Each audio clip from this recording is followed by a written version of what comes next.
Bueno, ya estamos en el último día de la fiesta, así que qué bueno, de nuevo, y además hoy es el Día del Señor, llamado Día del Señor, aunque para nosotros todos los días tendrían que ser el Día del Señor. Pero yo estoy convencido que el día de reposo es importante, sea el que sea, ¿vale? Porque a veces hay cristianos que tienen que trabajar el domingo por lo que hay. El trabajo muchas veces no se elige, ¿no? Porque es tan complicado encontrar uno. Pero sea el día que sea, no somos más que Dios. Yo mismo necesito descansar el séptimo día. Os hago una pregunta entre nosotros, ya que estamos aquí en intimidad. ¿Pensáis que Dios estaba cansado el séptimo día? No, lo hizo ¿para qué entonces? Para servirnos de ejemplo. Y eso yo creo que lo hizo además cuando Él creó las cosas, eso era Dios dijo y así fue. Eso no es muy agotador cuando se escucha de esa forma. Por eso no creo que estaba cansado el séptimo día. Lo hizo para que de verdad aprendamos a tomar nuestro tiempo con el Señor y todos los días mejor todavía. Así que de nuevo doy gracias también a todo el liderazgo y a Alfredo que me invitó durante el congreso de Asamblea de hoy. Me sorprendió, digo, a ver, si no me conoce casi de nada y me sorprendió mucho, pero también lo tomé como algo de parte del Señor. Y por eso estoy agradecido a todo el liderazgo de esa oportunidad y del riesgo que habéis tomado, dejándome esta cosa que se llama micrófono. Y yo estoy más feliz cuando lo suelto que cuando lo agarro. Que cuando lo suelto es que ya está dado el mensaje, ¿sí? Y quiero dar las gracias de verdad. También pedir disculpas a la suegra si me he pasado un poquito, a que me he frenado muchísimo, pero dicho de paso, doy gracias al Señor. Uno dirá, ¿será que ha vivido un trauma con su suegra? En absoluto no. Mi suegra era una auténtica mujer de Dios. En su casa era una casa de intercesión a donde la gente venía para orar. Mi suegro también, pero como dijo Vicky la noche pasada, él padecía asma, que para venir de aquí hasta la puerta de aquí tenía que descansar ya, y murió pues de eso. El hombre estaba tan enfermo que solo se dedicó a leer y a orar, y se leía la Biblia una vez al mes. ¿Te lo crees? Había leído un montón de libros, pero me decía, tú lees todos estos libros, pues nada de eso ya me interesa. Y cogió la Biblia, esto, y se la leía una vez al mes. Y digo, wow, y cuando le decía, eso está escrito, eso no está en la Biblia. Claro, acababa de leerlo, ¿sabes? Y mi suegra era pues eso, una mujer una intercesora. Yo puedo decir tanto cuando falleció mi suegro como cuando faltó mi suegra, lo hemos sentido en nuestro ministerio porque eran intercesores. Y cuando se muere un intercesor, el intercesor de un ministerio, ese ministerio lo sabe. Y aquí, ese excedente de batalla y de pelea que de repente alguien dejó de orar. Y Dios siempre levantó a otros y a otros y a otros. Hay cosas que no entendemos porque ella tenía diabetes y al final acabó con un infarto cerebral, pero de esos fuertes estuvo 4 años en el hospital sin poder hablar. Se había quedado ciega con la diabetes y tal, y cuando íbamos a verla lo único que podía mover era el brazo izquierdo. Y cuando Vicky le decía, está Fernando aquí, hacía así porque quería abrazarme. Es lo que recuerdo de ella. Así que quiero animaros en cuanto a la oración. Ayer había preguntas, qué se puede hacer al Señor y cómo se sabe. Hay algo que nada te puede parar, es ser un intercesor, que en sí es un ministerio. Y un ministerio, diría yo, imprescindible, a pesar de que no se ve. Porque si hay algo más invisible en los ministerios es el intercesor, pero son imprescindibles en la obra del Señor. Amén. Solo matizar una cosita también en cuanto al sacerdocio. Un sacerdote es alguien que sacrifica, ¿sí? Y la Biblia nos dice que nosotros necesitamos sacrificarnos a nosotros mismos sobre el altar. Así que somos sacerdotes, pero yo no sacrifico a los otros. Tengo que sacrificarme a mí mismo. A los otros demasiado fácil. Y como por eso dije ayer que no hay nada más difícil que morir a sí mismo. Porque uno piensa que cristianos son 4 o 5 pasitos sencillitos, pero te puedo asegurarte que morir a ti mismo es probablemente el reto más grande que hay, porque ahí está el yo, y después de yo otra vez, ¿no? Y entonces sacrificar eso es muy complicado.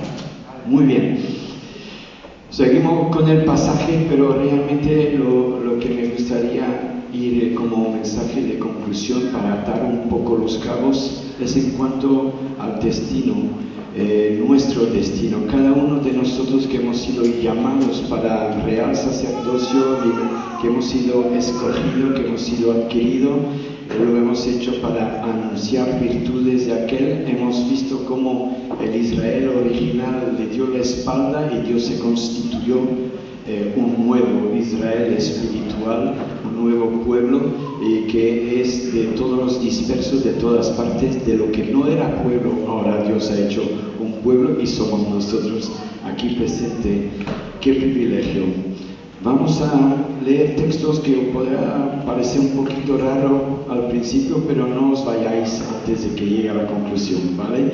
Entonces vamos a leer un primer texto en Génesis 29:34. El título de este mensaje podría ser Judá llamado a un gran destino, ¿vale? En Génesis 29:35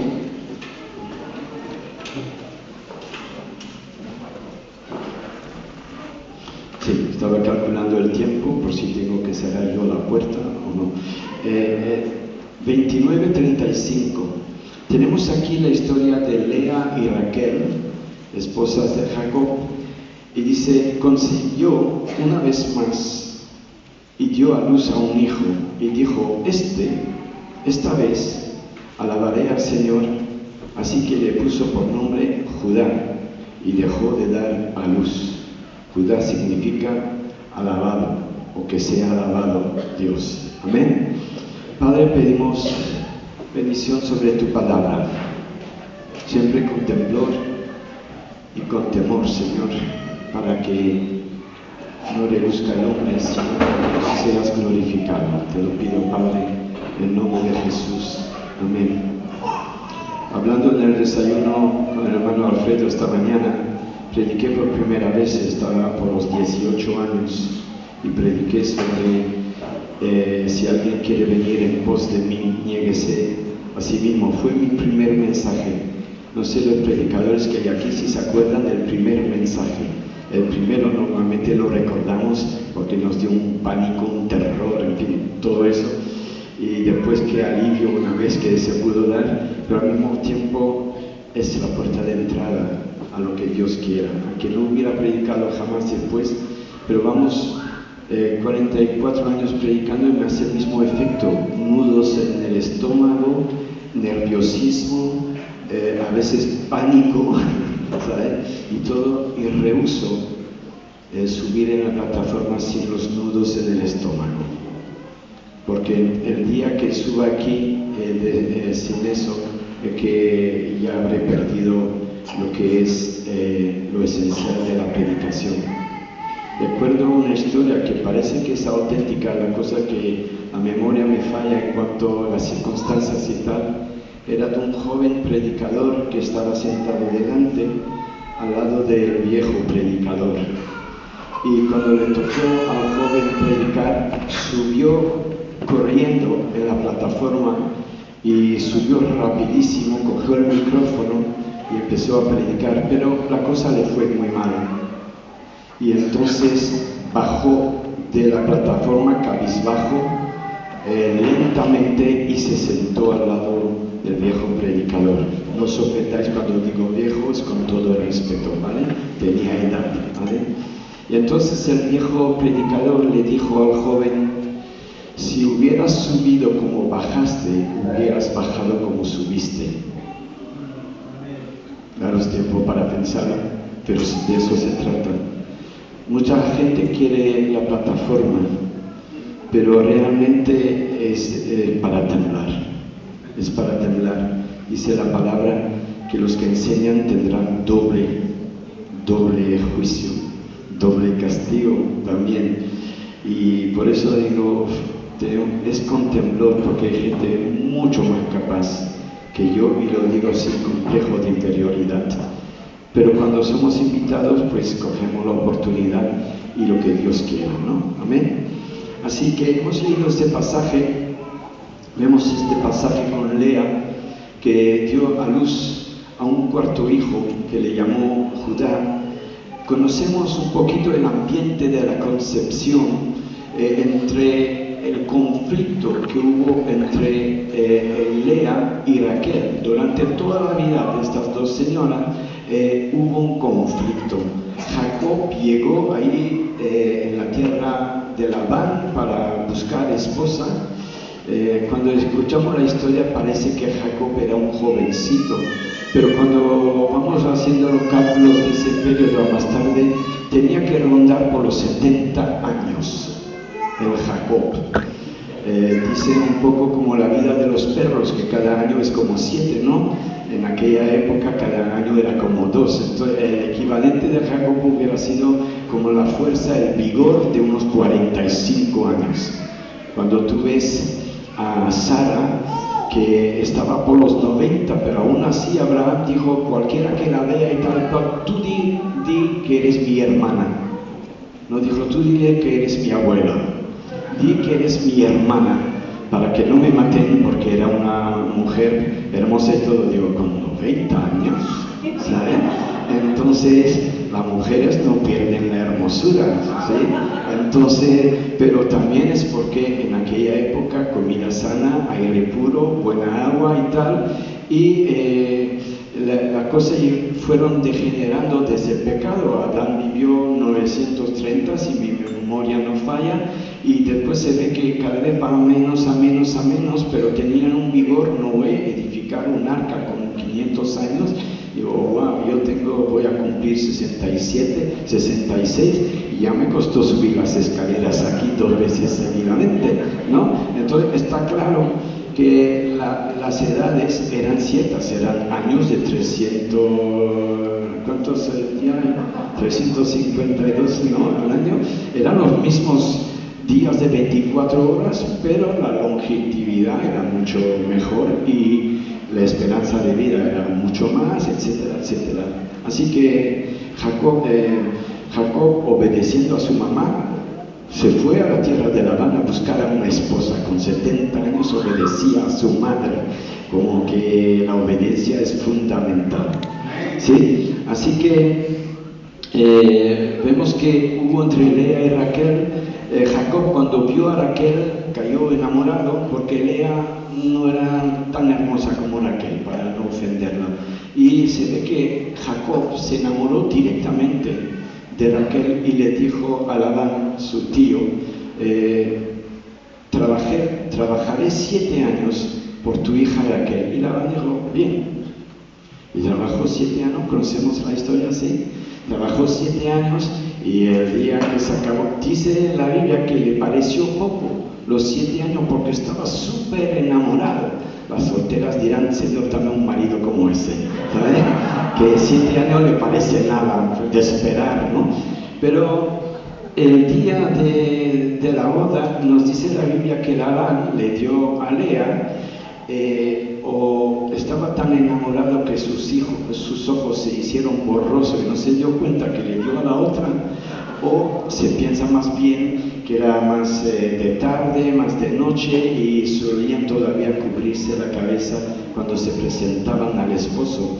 Si no me creéis, pues lo veréis con Rebeca, cuando va con el siervo y ve a un hombre caminando por el campo, le pregunta al siervo quién es este y dice, es mi señor Isaac.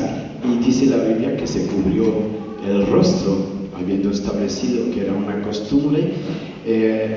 Jacob se llevó a Lea pensando que se llevaba a Raquel, y por la mañana, sorpresa, se levantó el sol y sus ojos se abrieron y era Lea, y se quejó y le dijo a Labán, ¿qué me has hecho? Yo te he trabajado 7 años por Raquel y tú me das a Lea. Como vemos que el estafador, ¿verdad? Como es la ley de siembra cosecha. Jacob había engañado a su hermano en varias ocasiones y ahora está siendo engañado por Labán. Tenía su merecido de un cierto modo, pero Labán le dijo, es que aquí tenemos costumbre, no tenemos por costumbre de dar a la más joven, primero la mayor y después la más joven. Así que si quieres a Raquel, trabajarás por mí otros 7 años, acaba la semana con Lea y después tendrá Raquel. A la semana pues tuvo Raquel, pero tuvo que trabajar 7 años. Y nos dice la palabra que Dios se fijó en el hecho de que Lea era menospreciada. Recuérdalo bien porque eso va hasta la conclusión. Lea era la menospreciada, no era la elegida por Jacob, ni mucho menos, y no era la que Jacob amaba. Imagínate ser la esposa en aquella época, tener 2 o 3 esposas, no que era regular, pero era aceptado. Y imagínate 2 esposas y una que es amante y la otra no. Lo que puede generar en cuanto a frustraciones, dolores, heridas, todo lo que tú puedas nombrar, y así vivía Lea. Dios lo vio y tuvo compasión y tuvo misericordia, y Dios le dio a Lea varios hijos. El primero fue Rubén, que Rubén significa Bet, un hijo. Después tuvo a Simeón, que significa oído. Simón significa el que oye, Simeón en la misma raíz, oído. Después tuvo a Levi, que significa unido, y así llega a Judá, que significa alabado o alabado sea Dios. Siempre que Lea tuvo un hijo, le dio un nombre con una connotación positiva, porque ella lo veía como una bendición de Dios. Pero, que siempre hay un pero, cada vez que tenía un hijo pensaba, esta vez mi marido me va a amar porque le he dado un varón. Esta vez mi marido me va a amar porque he dado 2 varones. Esta vez mi marido me va a amar porque he dado 3 varones. Esta vez 4 varones. Y la otra todavía no le ha dado ninguno. Al ver Raquel, que era estéril, que no podía, forzó la mano y le dijo a Jacob, dame hijos o me muero. Y Jacob se enoja con Raquel y dice, ¿acaso soy Dios? Si Dios no te lo ha concedido, ¿cómo yo te voy a dar hijos? Entonces Raquel tuvo una idea genial, que le puso a su criada en los brazos de Jacob y le dijo, toma mi criada Bilha y por medio de ella me darás a hijos, y cuando dará a luz sobre mi rodilla aquel bebé. Es decir, que Bilha iba a tener el momento del parto y Raquel se iba a arrimar a ella para que el bebé cuando salga caiga sobre las piernas de Raquel, simbolizando que es un hijo de Raquel, que tiene que ser muy cruel para Bilha, que tiene la relación con su amo y va a tener un hijo que no va a ser el suyo, va a ser el hijo de Raquel. Vaya frustración por el instinto materno que puede tener una mujer. Y Bilha era un ser humano, con sentimientos y todo, con personalidad propia, pero era un cero a la izquierda. A Raquel le daba igual. En aquella época un siervo era casi con la connotación esclavo, con poco que decir. Y entonces Bilha le dio como hijo a Dan. Después de nuevo le dio otro hijo, Neftalí. Y vemos ahí que la Biblia dice que Lea había dejado de dar a luz. Y entonces 4 hijos y ahora la otra me está ganando. y yo no funciona, ya algo que no cuadra. Entonces digo, bueno, ya que Raquel le dio Bilha, yo le voy a dar también a la mía. Y también entonces Silpa, la esclava de Lea, se la puso en los brazos de Jacob. Parece que Jacob daba la bienvenida a cualquier cosa. Y entonces ahí se acerca Silpa, y Silpa cae embarazada sobre Lea. Y Lea dijo, esta vez el Señor me ha dado otro hijo, y lo llamó Gad, y después le dio otro hijo que le llamó Zabulón. Así, 2 hijos a través de una intermediaria, 6 hijos tuvo, hasta aquí tuvo Lea.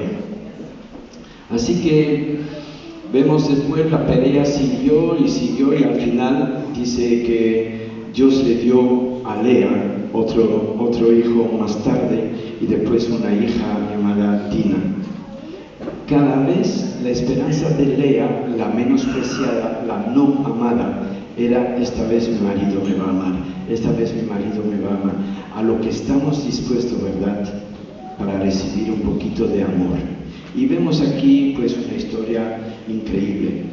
Ahora bien, volviendo al cuarto hijo, a Judá. El viernes por la tarde hablamos de David, el octavo, el número 8. Era cómodo cuando no te acordabas los nombres, dice, número 8, ven acá, ¿no? Y entonces, ¿qué es un número 8?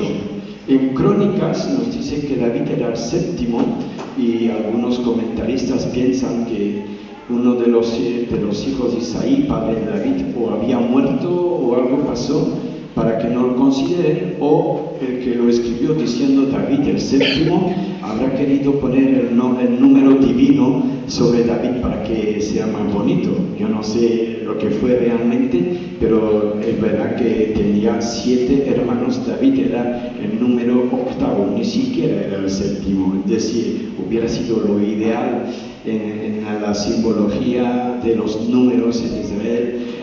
70 años, 70 palmeras, 70 ancianos, en fin, que aparece 7 días de la semana, etcétera, etcétera.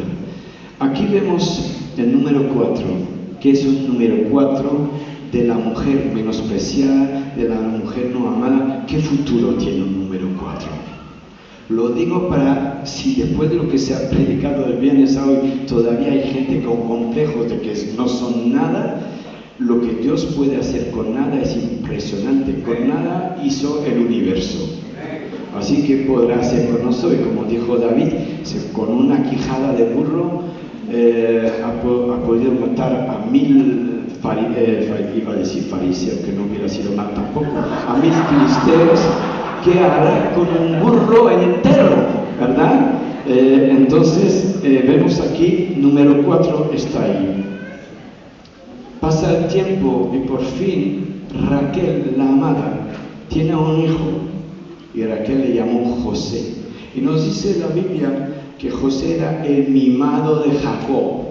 Le hizo una túnica de color y todo. Y José era un chico muy sabio que contaba sus sueños a sus hermanos y le decía, para hacerlo corto, os veía todos postrados delante de mí. Así que era muy sabio, ¿verdad? Como si los hermanos le iban a decir, pues por supuesto, José, que nos vamos a inclinar delante de ti. ¿Quieres que te besemos los pies también? Y te lo podemos chupar los dedos de los pies si quieres. Y lo único que provocó fue el odio de sus hermanos. Y venía después con otro sueño parecido, de nuevo inclinado, y después vino con otro sueño con las estrellas, el sol y la luna. Hasta su padre Jacob le dijo, José, te estás pasando de 3 pueblos. El sol y la luna representaban el padre y la madre, que a ese momento ya había fallecido Raquel, pero era simbólico. Dice, ¿acaso nosotros nos vamos a postrar delante de ti? No sé. No estoy seguro si José tenía la interpretación de los sueños, porque para que sea después un intérprete de sueños, Dios le hizo pasar por su escuela. La escuela que hablamos ayer de Pablo del Pozo fue vendido por sus hermanos. De hecho, sus hermanos habían pensado en matarlo. Cuando lo vieron de lejos, cuando Jacob le envió a ver cómo sus hermanos que estaban pastoreando en los campos, vete a ver cómo están tus hermanos. Cuando lo vieron, dijeron, aquí está el mimado, aquí está el pretencioso, aquí está el que cree que nos vamos a postrar delante de él. ¿Podéis imaginar todo lo que habrán dicho sobre José cuando lo vieron de lejos? Y pensaron matarlo. Y nos dice la Escritura que Judá quiso salvar la vida de José y le vino una idea genial. ¿Por qué matarlo? Eso no nos va a traer nada. ¿Por qué no venderlo? Entonces pensaron, genial. Entonces cogieron a José, le quitaron la túnica de color, echaron a José en un pozo y dice la Escritura que Judá pensaba ir a sacar a José del pozo y devolverlo a su padre. Cuando Judá se fue un tiempo, cuando regresó, sus hermanos entre tanto habían visto una caravana de ismaelitas que se iban hacia Egipto y lo vendió. Ahí cuando llegó Judá, José ya no estaba ahí y pensó, Dios mío, ¿qué ha pasado? Conocemos la historia así. Y ahí vemos como Judá fue utilizado primero por Dios para impedir el asesinato de José. Tenemos la historia de José y eso es impresionante. 13 capítulos dedicados a la historia de José, del 37 al 40, salvo una paréntesis, que es el capítulo 38, que nos habla de Judá, para que sepamos un poco por qué Judá, ¿no? Pero vemos también que en cuanto a José, Dios lo envió por toda una escuela y vemos el capítulo 38, como dije, fue una paréntesis. Conocemos la historia de José, entonces voy al final de la vida de, bueno, al final no, cuando los hermanos de José van a Egipto enviados porque había hambruna y tal, y Jacob los envió a comprar trigo en Egipto y vieron ahí al segundo después del faraón y no reconocieron a José por la forma como estaba vestido, porque hablaba el idioma de ahí y tal, no lo reconocieron, pero sí que José lo reconoció, por supuesto, son los que le habían vendido a bajo precio. Y cuando José lo vio y al final se manifiesta y declara quién es, soy José, a quien habéis vendido, ahí sí que temblaron, ahí sí que se arrodillaron de nuevo delante, ahí sí que se cumplió la promesa, se inclinaron delante de José, pero ya con temblor y con un miedo impresionante. Lo que dijo José fue impactante, dice, tranquilo, pero no fuisteis vosotros que me enviasteis aquí, fue Dios que me envió aquí, y para salvar vidas, con estas gafas cada vez veo 45:5, para salvar vidas me envió Dios aquí. Solo una paréntesis porque quiero hablar de Judá, no de José. ¿Cuántos de nosotros pasamos por muchas dificultades? Dije ayer, la palabra victoria no tendría sentido si no hay la palabra batalla antes. ¿Cuántos de nosotros estamos pasando por momentos difíciles y la cosa que más se nos ocurre, Señor, si tú estabas ahí, ¿qué estabas haciendo? Señor, ¿por qué has permitido esto? Señor, ¿a dónde estabas tú cuando yo lo estaba pasando mal? Y cada vez el Señor podría decir, apoyándote y sosteniéndote, pero yo no te voy a evitar el sufrimiento, porque es a través del sufrimiento que se cumple mi voluntad. Para un escultor que no le da martillazo a la piedra, no va a sacar una estatua, ¿no? ¿Verdad? Tiene que darle. Y José pasó por esa escuela. Lo bueno con José es que lo reconoció. Y necesitamos. Intento quitar la palabra tenemos en un vocabulario, pero cuesta. Hace tiempo que digo, quita tenemos y pon necesitamos. Necesitamos aprender de lo que es la escuela, de verdad. Porque si no queremos aprender, siempre estaremos, Señor, ¿por qué lo has permitido? Señor, ¿para qué? Señor, ¿por qué? ¿Y a dónde estabas tú? ¿Quiénes somos? Lo dice Dios a Job mucho más tarde. ¿Y tú quién eres? ¿Estabas tú acaso cuando estaba yo creando el del universo, y ahí ya Jacob se inclina, porque hay muchos capítulos de Jacob con quejas, pero sin hablar mal de Dios. Quejarse no es el problema, y cuando ya empezamos a decir cosas acerca de Dios que no son. Cierro esa paréntesis.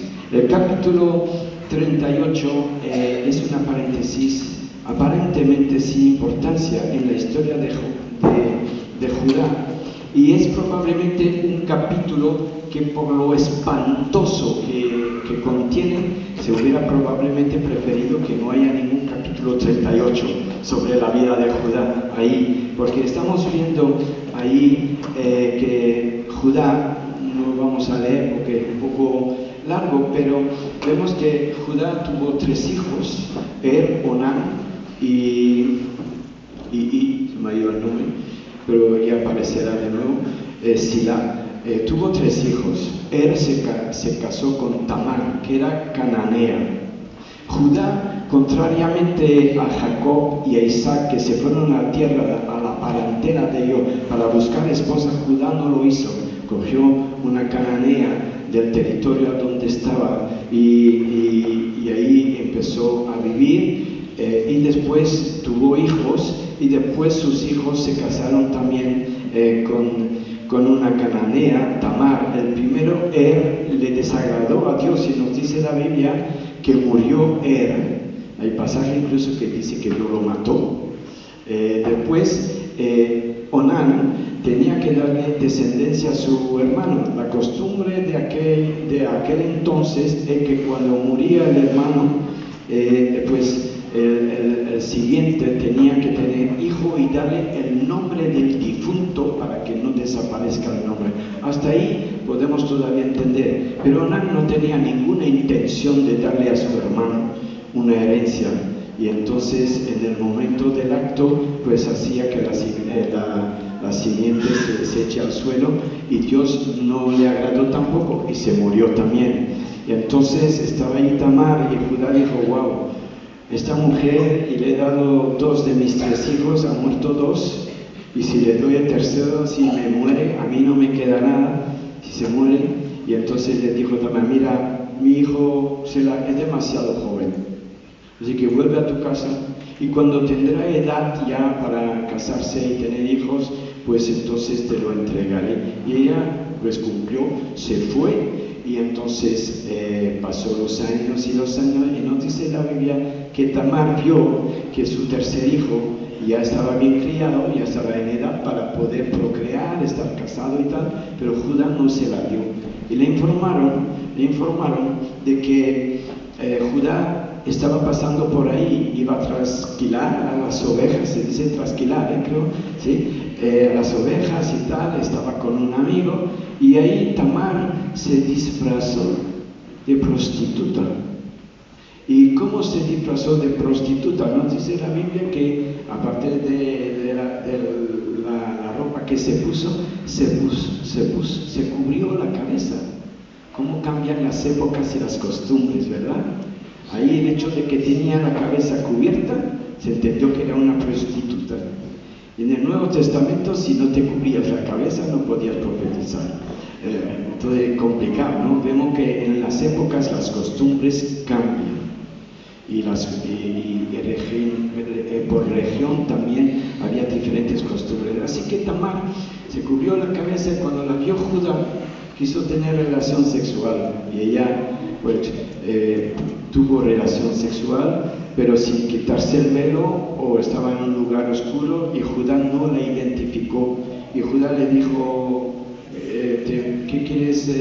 Te enviaré un cabrito, y así tendrás tu pago. Y ella le dijo: no, yo quiero una garantía, dame el cordón y el bastón que tú estás llevando y el sello tuyo, y cuando ya me entregarán el cabrito, yo te devuelvo lo tuyo. Y él lo aceptó. ¿Me entendéis? ¿Hasta aquí todo bien? ¿Sí? No. ¿Empiezo otra vez? No. Entonces digo que sí, y Judá se va y envía un siervo para llevar el cabrito, busca por todo el pueblo, y digo: aquí jamás ha habido aquí una prostituta, jamás. Y entonces buscó, y al final Judá dijo: mira, no insistes, para que no acaben burlándose de nosotros. Después de unos 3-4 meses dijeron: he aquí tu nuera, Tamar, se ha prostituido y está embarazada de Judá. De Judá. Recuerda bien que capítulo 38, ¿sabes? Entonces Judá, muy sencillito, sacadla afuera y quemadla. Ya está. El tema estaba tratado y así de rápido, pero cuando la iban a sacar, ella dijo: un momentito, quien me hizo esto es el dueño de este bastón, de este cordón y de este sello, que lo identifique. Y Judá lo reconoció, se arrepintió y reconoció. Le dijo: hija mía, eres más justa que yo, porque yo te prometí a mi tercero y no te lo di. Y entonces Judá obviamente no la hizo quemar. De esa relación incestuosa, es terrible, ¿verdad? De esa relación incestuosa que parece que no, el plan de Dios, a pesar de todo, se estaba cumpliendo.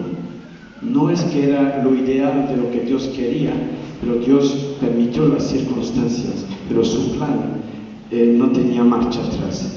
Ya estaba como dentro del engranaje y no se podía hacer marcha atrás. Y ahí está Elión ha muerto, y de esa relación de Judá con Tamar nació a un tal Fares y Zera. Intento decir Zera con la Z española, pero complicado. Nos dice la palabra, eran gemelos, que Zera sacó primero la mano y le pusieron un cordoncito rojo, pero la puso de nuevo porque pensaban que Zera iba a salir el primero, o ya había pasado. Os puedo decir que cuando hablamos de parto y un bebé saca primero la mano, te puedo decir que no va a ser un parto fácil, porque lo más normal que salga primero es la cabeza. Bueno, yo no he dado a luz, pero mi mujer sí. Entonces, lo primero que sale es la cabeza, ¿sí o no? Entonces, Zera, ¿qué hizo? Pues sacó la mano y hace frío ahí, y entró la mano de nuevo y le dijo a su hermano: pasa tú primero. Entonces ahí salió Fares, y Fares encontró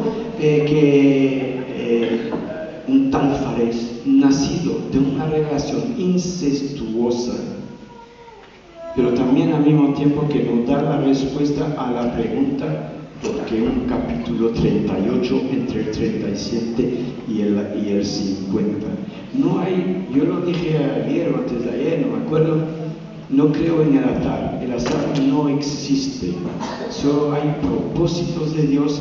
Por mucha turbulencia que pueda haber, Dios manifiesta su gloria y su poder. Como dijo Pablo en la primera tarde, vemos en lo necio, en lo débil, en lo menospreciado, la gloria de Dios se manifieste para que nadie se jacte. Y vemos aquí en un tal Fares. Y digo, bien, que tenemos que llegar al libro de Ruth, un pequeño libro de 4 capítulos solamente.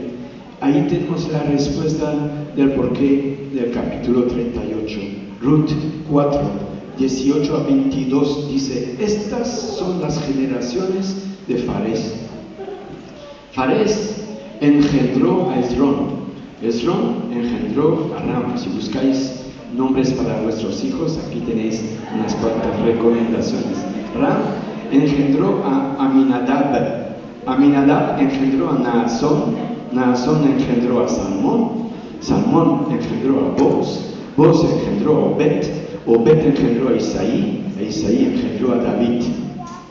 Toma, ahí está Fares,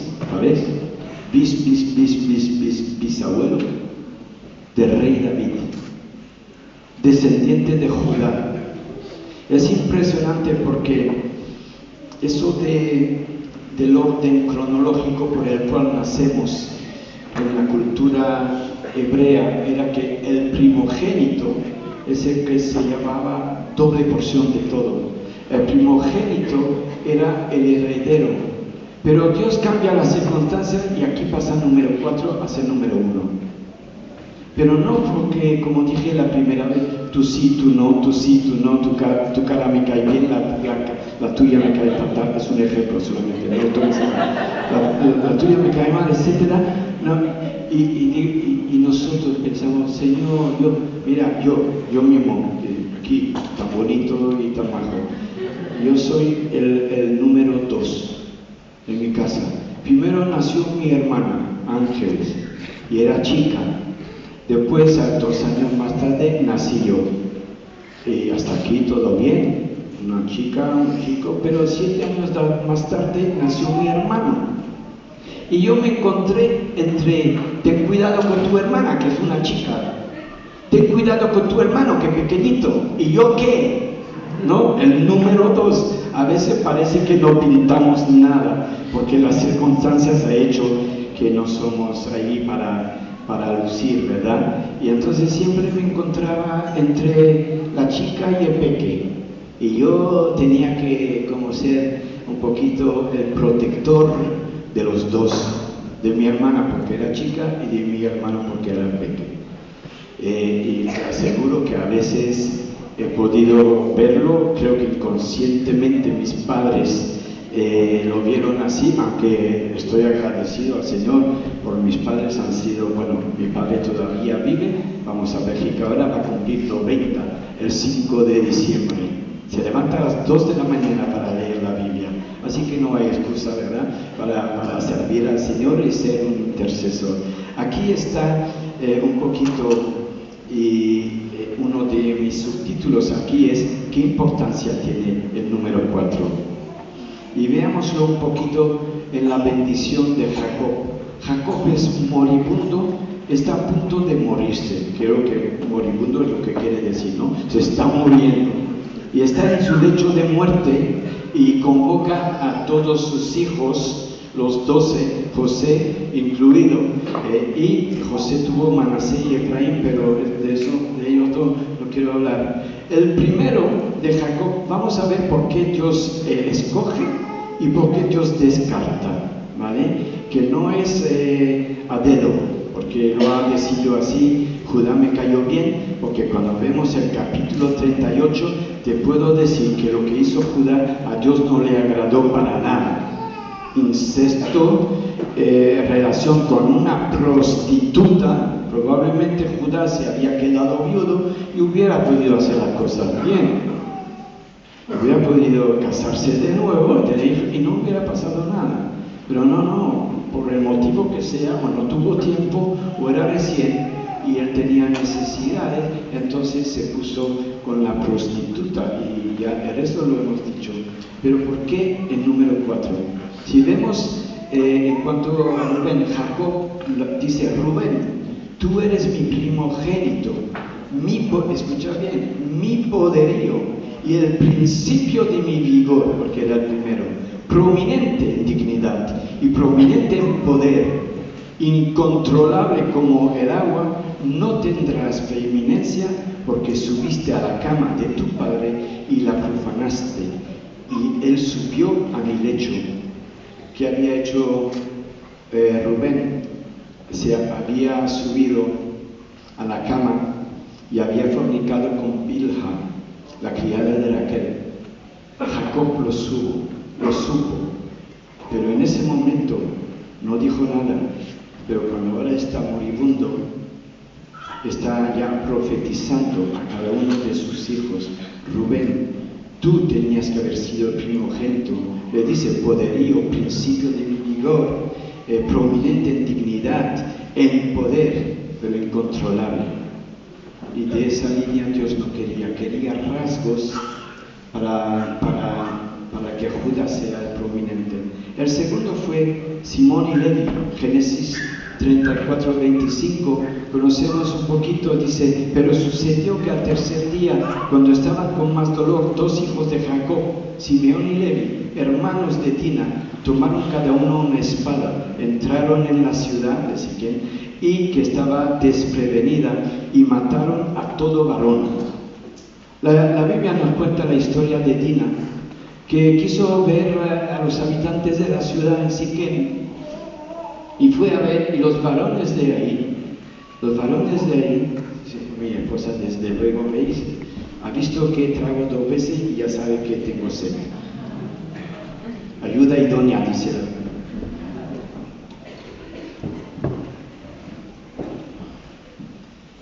Cuando fueron ahí nos dice que Siquem vio a Dina y la violó, tal cual. Pero nos dice acto seguido que después cayó profundamente enamorado de ella. Entonces habló con Amor, su padre, y le dijo, mira, yo quiero a esta mujer como esposa. En realidad ya la había tomado por la fuerza, pero quería hacer la cosa bien porque se enamoró de ella. Probablemente se arrepintió de la forma como la había violado, pero entonces quería reparar y quería casarse con ella. Entonces Amor fue a ver a Jacob y le dijo, mira, Dina, nuestro hijo, la quiere mucho y tal y cual. Jacob supo lo que había pasado, pero había guardado silencio.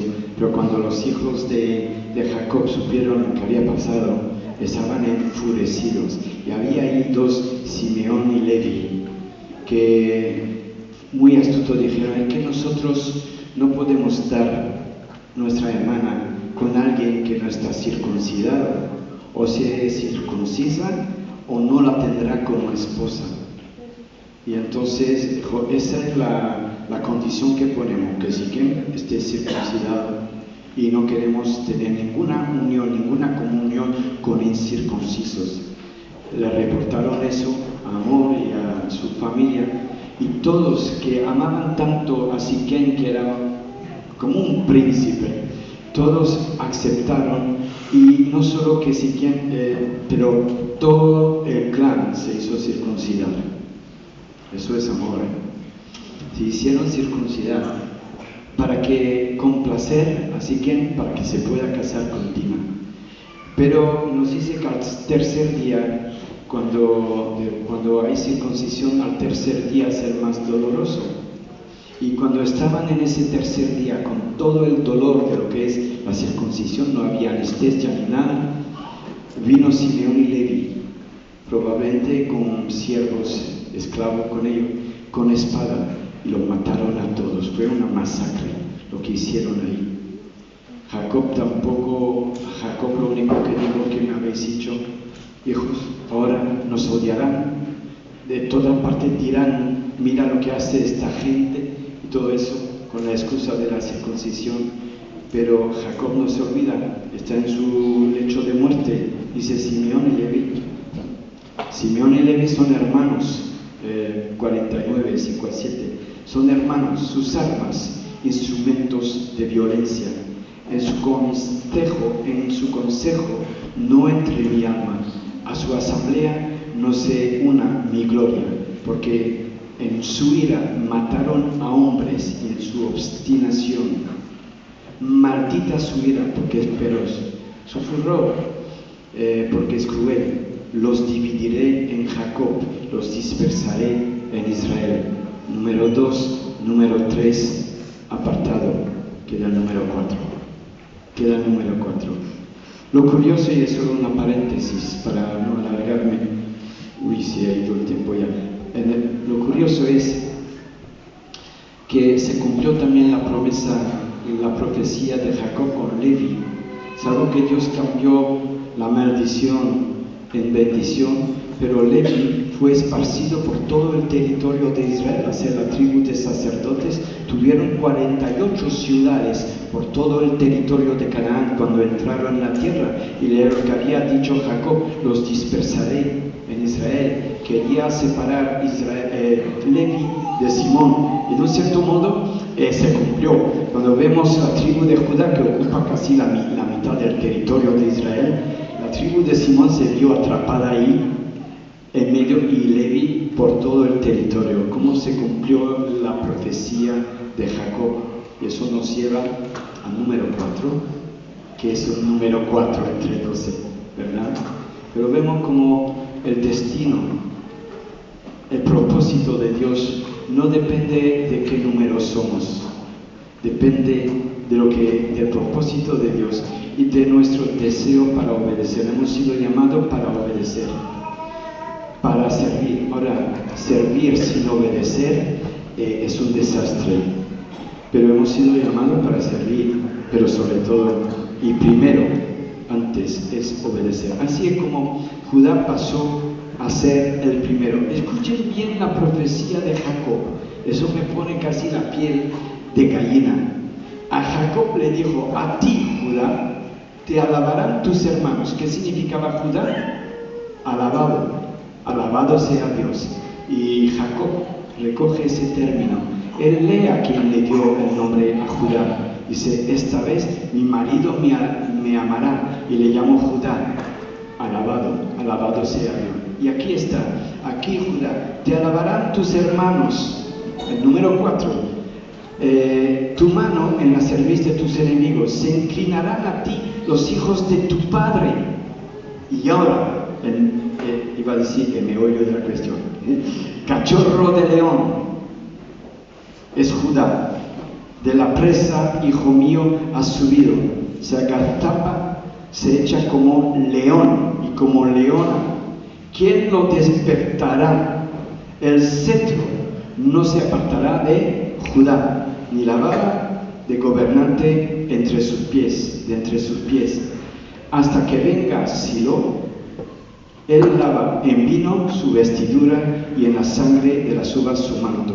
Silo, algunos intérpretes y los que buscan los significados, podría ser traducido hasta que venga el dueño del cetro o el Mesías. Es interesante de que Judá aquí es cachorro de león. El cetro no se apartará y bañará sus vestiduras con sangre. ¿Te suena eso? ¿Bañar la vestidura con sangre? Un cachorro de león, ¿cuál es su destino? A ser león. A ser león.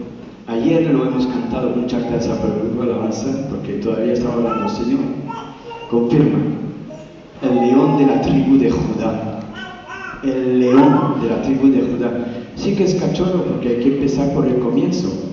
Al principio un cachorro de león, hasta yo le puedo dar una patada. Pero me temo que el cachorro tenga buena memoria, porque cuando pasará a ser león, va a ser él quien le va a dar una patada. Entonces, al cachorro de león, el cachorro de león va a crecer, pero lo interesante, y dice, el cetro no se apartará de Judá.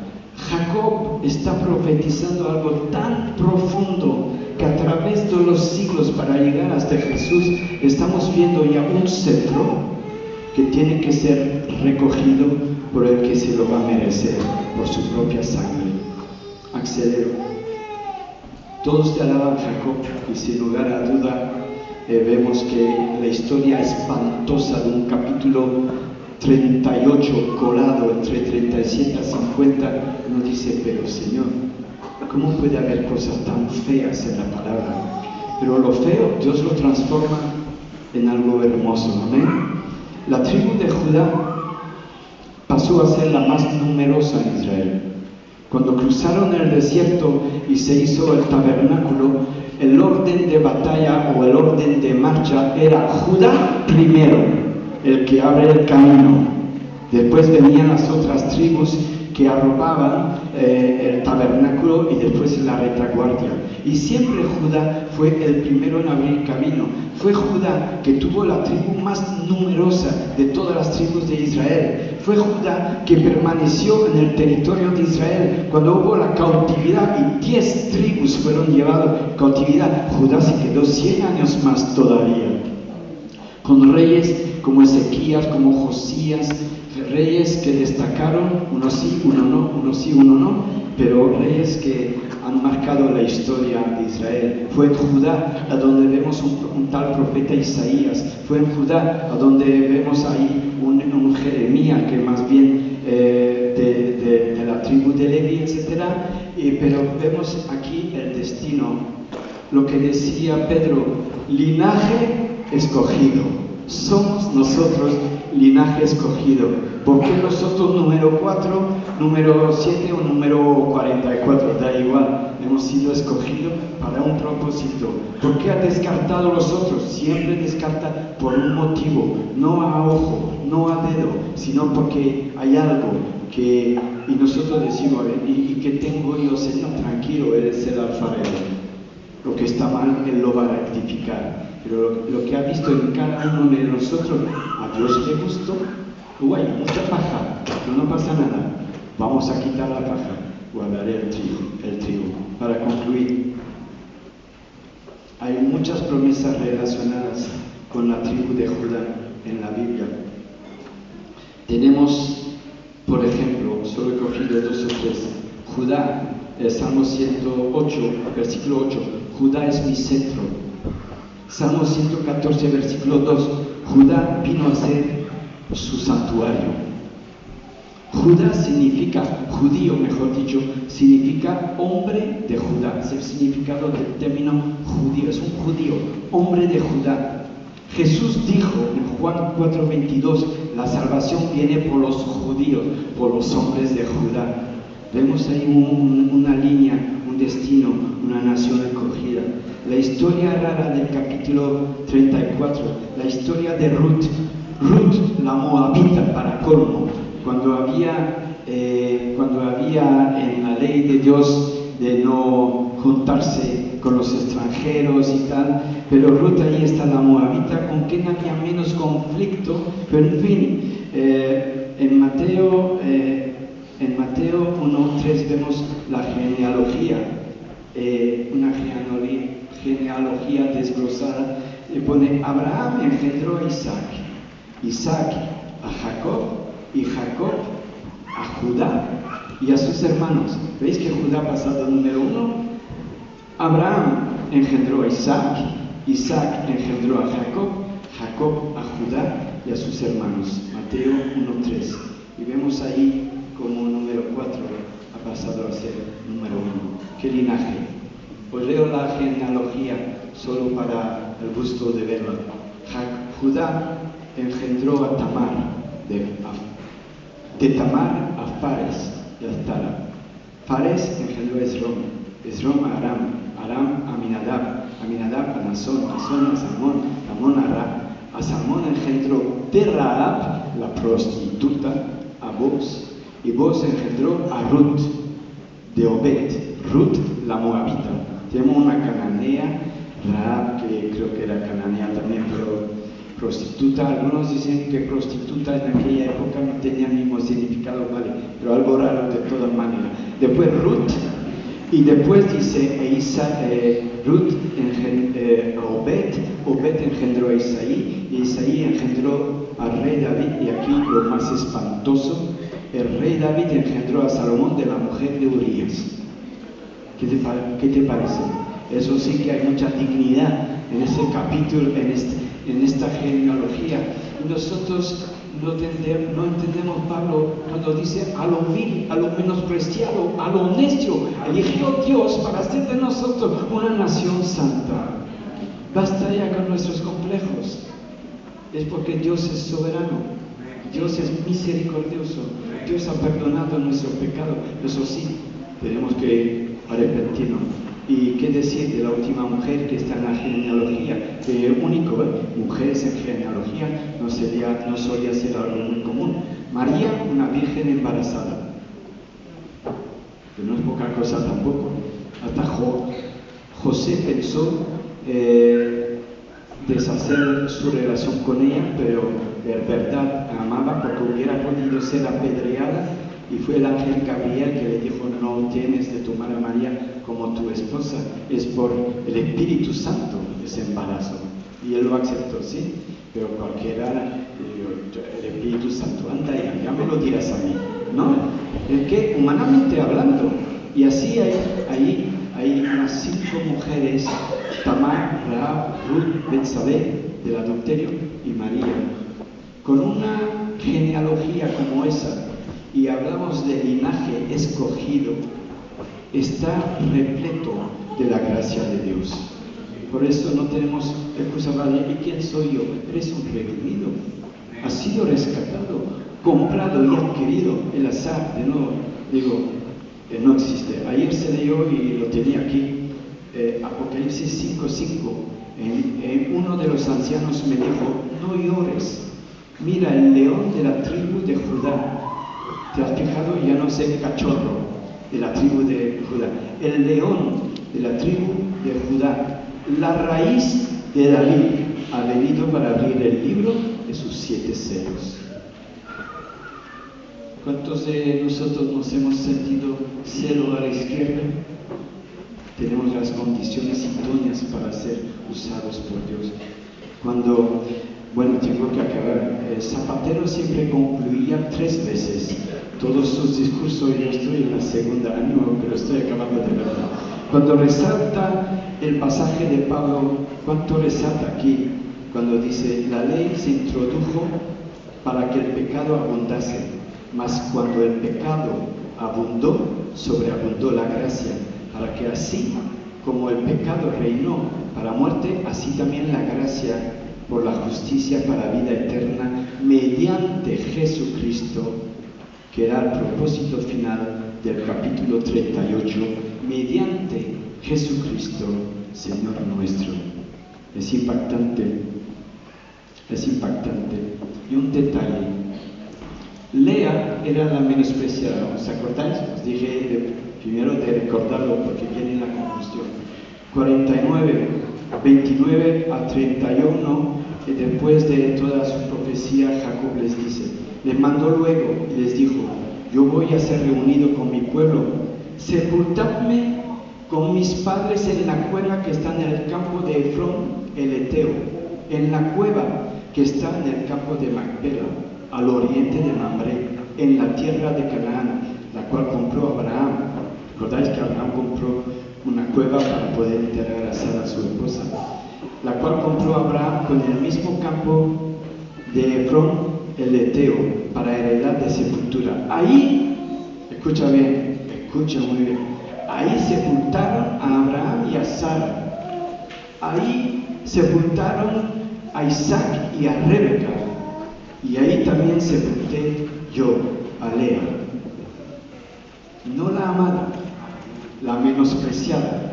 Y ahora quiere estar enterrado al lado de Lea, que Rebeca fue por las circunstancias enterrado en otro sitio y no pudo enterrar, pero ahora va a estar acostado al lado de su esposa Lea, aquella que le dio el cachorro de león, el cetro de la tribu de Judá, que nunca se apartará, aquella que de ella, la menospreciada, iba a venir el Mesías Jesucristo. Aleluya.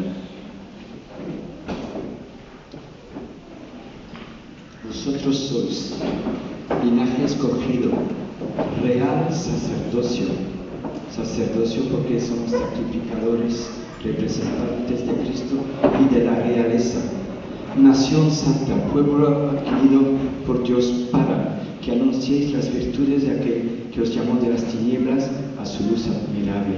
Vosotros, que en otro tiempo no erais pueblo, pero ahora sois pueblo de Dios, que en otro tiempo no habíais alcanzado misericordia, pero ahora habéis alcanzado misericordia.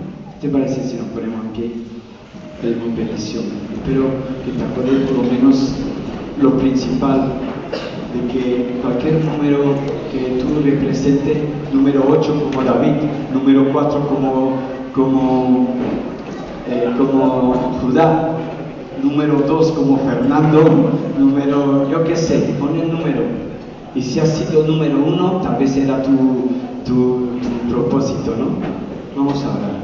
Padre, pido bendición sobre tu palabra, que tu Espíritu Santo esté obrando en nuestras vidas, que no padezcamos, Señor, el síndrome del rechazado, que no padezcamos, Señor, por creer que somos un cero a la izquierda, que no pensemos, Señor, que tú no tienes propósito.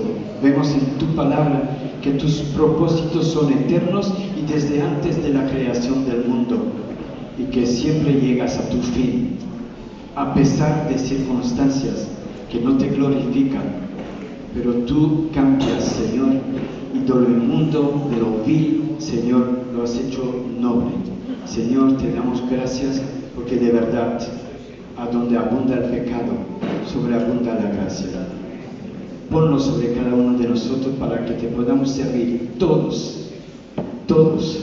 con ese sentido de que tú nos has llamado para servirte. En el nombre de Jesús. Amén. Amén. Gloria al Señor. Gloria al Señor.